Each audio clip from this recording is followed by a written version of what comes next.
হ্যাঁ, প্রথমত বারবার ডিম হামলার শিকার হচ্ছে ব্যাপারটা একজন প্রতিদ্বন্দ্বীর ক্ষেত্রে সত্য না। আপনি এরকম আর হয়েছে আমরা জানা নেই আপনার না, কাছে যেমন বলে আপনার উত্তরাতে কাছে আরিফুল ইসলাম আদিব সরাসরি আপনার ফিজিক্যাল অ্যাসল্টের সম্মুখীন হয়েছেন। একবার না দুইবার, পরপর ২ দিন, এবং সেখানে আপনার প্রচন্ড প্রতিরোধ গড়ে উঠেছে এবং সেখানে পরিস্থিতি এখন অনেকটা স্বাভাবিক। নাসরুদ্দিন পাটোয়ারির ক্ষেত্রে এটা আমরা সবাই খুব সহজে বলে দিতে পারি। তিনি যেহেতু উস্কানিমূলক কথা বলেন, সো সামহাও উনি হয়তোবা প্রতিপক্ষকে উত্তেজিত করার চেষ্টা করছে। বাট আমার মনে হয় আমরা হামলাটার দিকে ফোকাস করতে হবে। তিনি তো কাউকে হামলা করাতে উস্কানি দেয় নাই, অথবা তিনি আসলে হয়তোবা কারো ধৈর্যের বাঁধ ভেঙে যাচ্ছে মনে হচ্ছে, কিন্তু তিনি তো অসত্য বলছেন না। তো এই জায়গাতে আমার মনে হয় যে হামলা হচ্ছে, এটা হলো ঘটনা।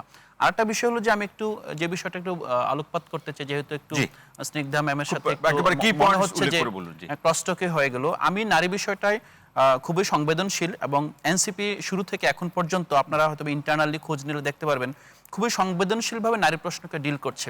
আমাদের কিছু নারী নেত্রীরা যখন আপনার দ্রোহযাত্রা সামিল হয়েছিলেন, তখন কিন্তু আপনার রাষ্ট্র জুড়ে এখানে অনেক বুলিংয়ের শিকার হয়েছে, তখন কিন্তু আমরাই তাদের পক্ষে দাঁড়িয়েছি। পাশাপাশি আরেকটা বিষয় বলি যে জামাত প্রশ্নই বলেন কিংবা রাজনৈতিক জনগোষ্ঠীর মধ্যে যে অংশ যেই বিলিফটাই করে না কেন, আমরা যেন কাউকে ডিহিউম্যানাইজ না করি। কারণ আমরা কিন্তু এখন পর্যন্ত, আজকে যে একজন জলজন্ত মানুষ মারা গেল, আমরা কিন্তু তীব্র প্রতিবাদ অথবা ক্ষোভ কিন্তু আমাদের মধ্যে জাগে নাই। কারণ দীর্ঘদিন ধরে কিন্তু বাংলাদেশের একটা অংশকে এভাবে ডিহিউম্যানাইজ করে রাখা হয়েছিল, এবং জি তাদের প্রতি জি যত জুলুম নির্যাতনকে সামহাও বৈধ অথবা সামহাও সহনীয় বলে ঘোষণা করে রাখা হয়েছে। তো অসংখ্য আমাদের ধন্যবাদ এই জায়গাটা অসংখ্য লাস্ট একটা ধন্যবাদ বিষয়টা বলি যে যে বিষয়টার কারণে স্নিগ্ধা ম্যামরাও খুব বেশি আপনার এটা নিতে পারছে না, আমাদের সমাজে কিছু রাজনৈতিক গোষ্ঠী সম্পর্কে ফোবিয়া আছে।